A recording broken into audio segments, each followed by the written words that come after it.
Hello, everybody, and welcome to another episode of Encourage Mindset. I'm your host, Ethan Vandehive.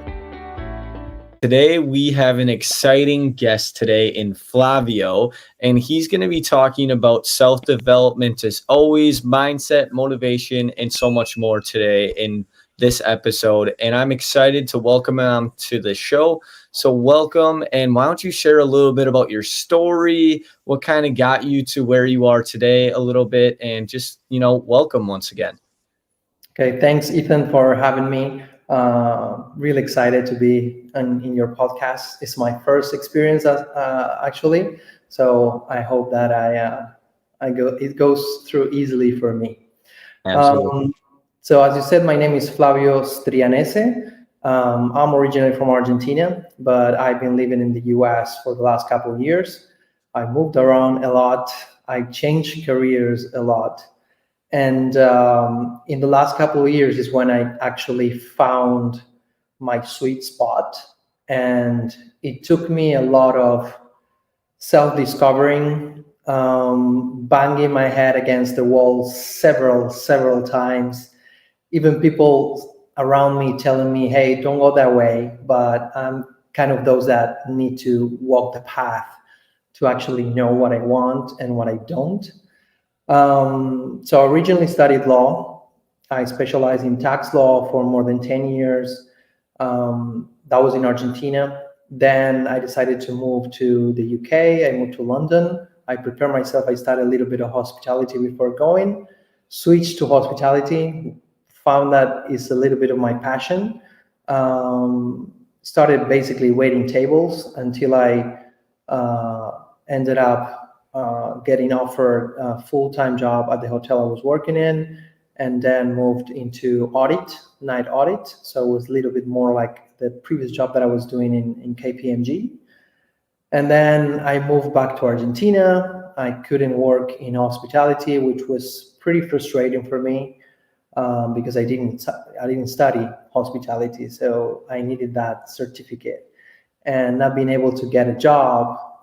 My girlfriend at the moment, now my wife, she was working at her family's company, an IT company, and she was always encouraging me to try sales because I was like really outspoken and social, and technology is something that I always liked, kind of a geek. So I decided to give it a go and started working in sales for different software development companies. Then I finally found a company that was feeling really comfortable with. It was a software factory. So I started as business development. Then I progressed into more like a mix of sales and marketing. And then I was already married with kids, and we decided with my family to move to the US. And an opportunity came with them that instead of leaving the company, they offered me to be a partner and open the subsidiary in the US, in Florida. So for me, it was like, okay, I go to the US without a job or I go as a partner. So I took that chance. I started the subsidiary there. I learned a lot on the 2 years that I worked with them, along them. But at some point, I knew that there was something missing, but everything was going smoothly. But at some point, one of our biggest clients, that I was the one in charge of that client, he decided to leave the company without giving like much of explanation. He just like shut off from one day to another, basically. And that took a toll on me. It's like I felt, I wouldn't say depressed, but I was pretty down, pretty bit down, at the point that I decided to split that partnership that I have with my two partners because I was feeling that I couldn't move on. It's like I had all these noise in my head that I put so much effort on all this path and on this client particularly. And from one day to the other, he decided to just shut us down. And so that froze me a little bit. And my wife, my family, everybody tried to support me, but it was like a mental challenge that I had to go through myself.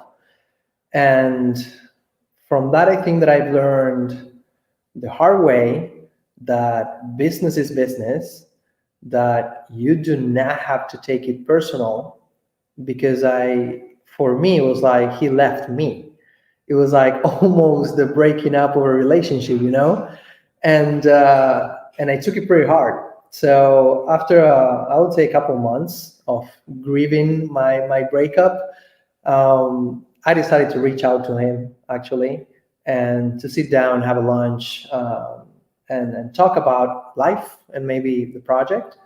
Um, and then he explained a couple of reasons that it wasn't the right time. Everything made sense for me. So, and it had nothing to do with me or the job that I was doing.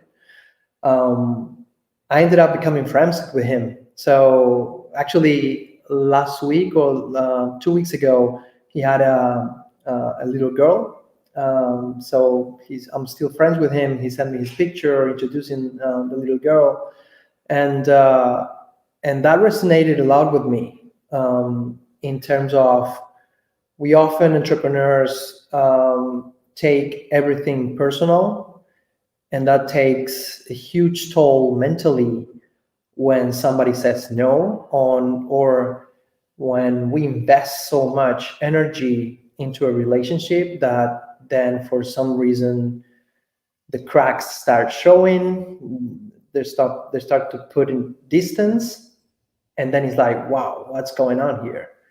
um, and actually for me that was the beginning of the new company that I'm running right now. So when he stepped away, I said, okay, after I talked to him, and he said, well, if you want some feedback, you could have done this and that better, and but it wouldn't have changed my decision anyway. But I took that feedback and said, okay, let's build something better that we had, or something more focused on the client and its needs, and especially startups and entrepreneurs. So that's when Striano was born. And luckily, the person that was my right hand in the previous company decided to come along with me. So he helped me with operations, and it was just the two of us, starting from zero again after more than 2 years to be in the States. And it was mouth to mouth at the beginning. Referrals, for me, referrals are still the best lead generation. um, and it's been really interesting for me, really insightful, everything that I've learned, and every single people that I come across, that I learn something from them, even if it's a new client, or some client that decides to step out, or just a lead that is not qualified, or they don't have the budget, or many reasons. Mm-hmm. I tend to try to learn from everybody. Yeah, no, you talked about right there that first of all, you had an amazing wife that was supporting you, and Yes. that's awesome, and that's the biggest thing these days is in a relationship you want support. So you got that there. You've definitely had challenges and roadblocks, it sounds like, throughout your professional development, but also your personal development, moving from country to country, and testing out those nationalities and those experiences and seeing what those bring. So that's really exciting. But a question that I have for you is, you talked about you've learned a lot and probably you've grown a lot as a person. So can you talk about some of those things that helped you grow, or improve yourself as a person? Because a lot of people on this podcast want to do the same thing. So basically, what I used to think about entrepreneur, it was like, okay, I'm gonna be my own boss, and I'm gonna be calling the shots, and everything gonna be smooth and easy. And it's nothing about that. It's like, it's really difficult. It's challenging. Being your own boss, I think, is the most difficult task, because you have nobody to blame when something goes wrong. And as you said, having a good support group, either if it's your wife, your children, your friends, somebody around you that you can go to and I don't know, just try to unload some of the weight that you're taking with you. But one of the best things or more important things that I've learned is try not to take it personal. Um, Especially if you're in sales, or everybody, we're all in sales. It doesn't matter which position you have on the company. We're selling every single day, even as uh, in our day lives, we're selling, we're negotiating. I'm selling and negotiating with my children with their time on PlayStation, Nintendo, or reading a book. Like it's exhausting how much we negotiate. Um, and I've heard this in several seminars or webinars and masterminds that I go to, that especially when it comes to selling and marketing, everybody says, I'm tired of hearing no. And it's like, yes. And you're gonna hear a lot of them more before you start hearing a lot of yes. And making your skin a little bit thicker to that word, I would say it's super important. Then for me, it was learning how to organize myself, how to perform better. When you're just by yourself, you don't have somebody that is organizing your schedule, somebody that is telling you, hey, this is more important than that, that is prioritizing what you need to do first or second. It's all on you. So it's really, for me, it was really useful from the beginning to make some mistakes and then learn from them. I mean, it's impossible that you run a business and you don't make mistakes. Um, but learning to prioritize, it's essential. Um, because most of people, they try to attend the urgent and they leave behind the important. And sometimes that backfire. Yeah. Yeah, no, that's a great response right there. And I agree that, prioritizing and being organized is huge. And that's definitely something you can add in any sort of form of thing you do, right? You can add it into your family life, your home life, your work life. It's always going to be there for you. And something that I want you to kind of answer for the podcast today is, when you do a lot of reprioritizing, you're also changing your habits, you're changing your routines because you're trying to become the best self you can be, your best work self, dad, wife, husband, doesn't matter. You're always trying to be the best self you can be in those things. So, what's like something that you've kind of heard of or learned or developed that's like a piece of advice that can help with the habits that you're trying to build into those priorities?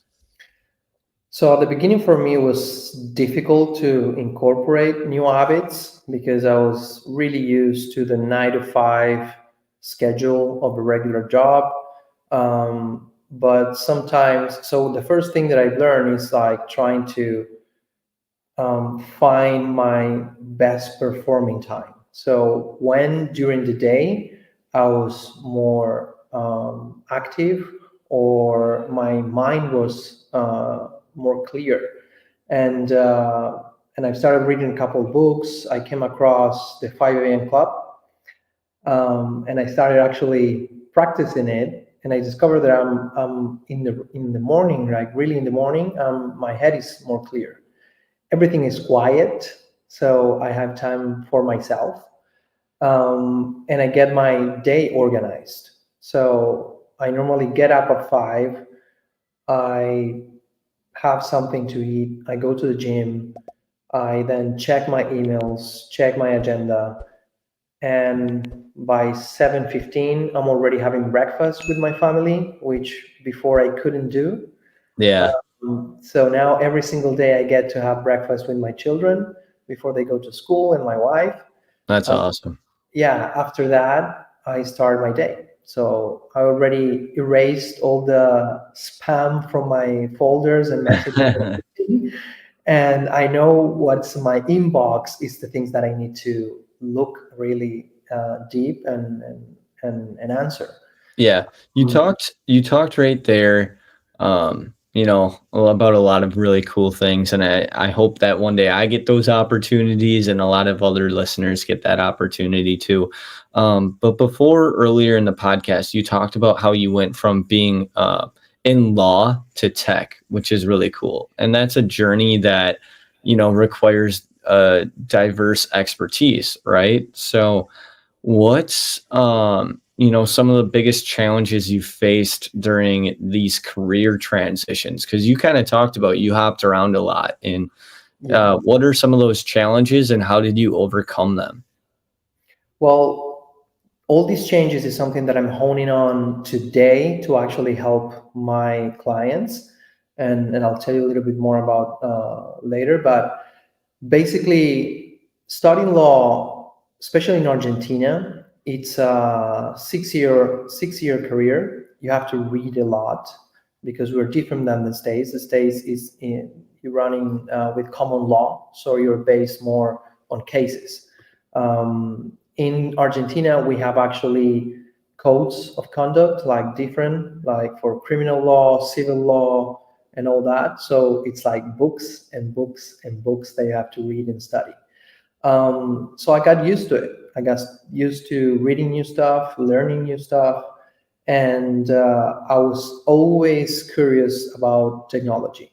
Like always, I was always searching about the new things, what's coming, always listening or reading in papers, and um, and for me, changing careers, it was a challenge, Hmm. but it was a challenge like for myself to see, hey, you've been doing this for so long, you're in a comfort zone. Why are you changing this? Yeah. And it's basically because I wasn't feeling comfortable. It's like, if that makes sense. It was my comfort Yep. zone because I knew how to do the job, but I wasn't happy. I wasn't comfortable with what I was doing. So I was looking for a change. Got Um, it. then when I changed to hospitality, is like a 180. Uh, like Yeah, it's totally different, right? I was like, You're more social. You got to turn on exactly. a certain, you know, And presence every day. Yeah. I was behind a desk, cover of papers one day, and the next day I was in a restaurant with a tray in my hand, looking after people, Yeah. like not looking after papers and cases and trying to resolve them. No, that was and took me a couple of weeks or sometimes months. No, this is like instant. I have an issue now. I want this is cold. I don't like this. I want that, and that opened my mind and made me gain new skills, Yeah. improvisation, like um, also trying I remember I had a manager that I'm still friends with, and at an event in a hotel private event, I was really in a bad mood. I don't remember what happened to me, but in the back of house, so the guests were in the room, and I was like really in a bad mood, and he said, hey, can you chill down because you're passing your bad mood to the rest of the teammates. And then he saw me going in the room, and I was like, perfect, happy, blah blah blah. And then coming back and switching again to my black cloud. And he was like, man, how you do that? It's like, you're perfect up front with the clients, but then back here you're, yeah, because back here is my refuge. It's like, you're my teammates, you need Hmm. to support me. But out there, they're guests. They come here to enjoy their night, they enjoy their evening. They don't care that I had a bad day. They don't care that whatever happens to me before. They just here to enjoy. So I don't need to pass on to them that. But you are my support, Yeah. and that I try to do with my company as well. Love Um, that. yeah, I love that. And you talked a lot about so many incredible things, and it's been exciting to learn a lot from you because you probably have a lot more experience in the professional world than I do. So it's always fun to learn from, people that take companies and create something and build something. And that's definitely what you've been doing. And you started something outside internationally. You brought something to the US, which is incredible. And how has like your experience of all of that shaped your approach to leadership and business? So basically, what I tried to do with Striano is a combination of what I've learned from my previous, because this is the first company that I run, that is Hmm. my show. I'm not following anybody else directions. And but I had a lot of mentors, like good mentors, and I would say that's something like really important as well. Having somebody as a coach or as a mentor, it helped me a lot, especially when it comes to leadership. Um, so when I first started, it was simple. I knew how to organize a couple of things. I knew how to delegate a couple of tasks, but then I wanted to take on too many things. And when you take on too many things, you only can chew what you can only chew. It's like it was out of my scope, and then I started reaching out and asking for help, and then I started really learning more about leadership.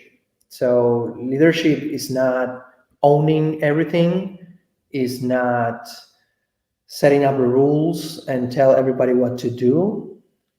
Leadership, it's more being that. There's like a kind of view that I do is like, is the difference between Google Earth and Google View. So Google Street, I would say you're down there in the street and there's a lot of things that you're missing. When you try to be a leader, you need to go up to Google Earth. You need to see it from above. You need to see what's going on, what pieces go well together, what others are just clashing and they cannot work together. So you need to see the big picture. And then it's difficult to delegate, because when you start doing everything by yourself, you think that you're only the only one that you can that can do it well or that way. Yeah. Um, so it takes time to trust people, but you just have to do it. At some point, if you want to grow, delegating is the only way to grow. Otherwise, you just can't do it. And leadership for me is trying to identify when is the time to let go some things and trust people, guide them. You've probably been on their position before because you've done that job, especially if you're an entrepreneur. You've done every single job in the company. So you can make things easier for them. And leadership for me, it's try to elevate them, not try to make them feel miserable because you're the boss and you're trying to just get them to do their 9 to 5 jobs. No, Yeah. it's like I want my team to be happy and enjoy their work. It's awesome. Is there anything else on entrepreneurship or a quote or something you read that you think the listeners today need to hear from your voice? And, So that's kind of actually, the toughest question, but it usually gets the best answer. so we applied this actually to technology. I don't know if it's like I read something similar somewhere, and I kind of made it my own with technology. Okay. But it goes like even the smallest implementation is better than the biggest ideation. And this is goes like because when I first started, I started talking to clients. So we build custom software for clients, right? So Mhm. basically, they have an idea and they say, "Hey, man, I can build this awesome software," and they come with a huge idea that Mhm. sometimes it never sees the light of day. So what I've been doing all these years is trying to help them to sculpt that idea, reduce it, and do something small quick and put it out there in the market. Make it users go into it, use it, and give you feedback. Love it. And actually, I started with the first calls. I started like giving them documents. Like, here you have a guide, small guide, 1 page. Then it became 10 pages. Then Mhm. talking to my marketing and PR, they said, okay, let's make it a 40 pages. And now it turned out to be a book, actually. Cool. Yeah. So, and it's basically that. It's trying to make them understand that it doesn't matter how big your idea is, you first need to find an issue, a problem. If you solve a problem or issue for somebody with technology, you're going to have a business because somebody has that problem and probably they're going to pay for that solution that you have to offer them. Yeah. Yeah. Awesome. Well, thank you so much for coming on and sharing your wealth of knowledge in the tech industry and also as an entrepreneur and all of your life adventures. Thank you so much for having me. And as I mentioned, if somebody's interested in technology or how to build software, as I mentioned, I launched my book. So I would like to offer all your audience a free copy of the book. So I'll give you the details, but they just need to go to striano.info and they can get it for themselves. Awesome. Awesome. And Well, thank you so much. That I'm gonna have to check it out. yeah, definitely.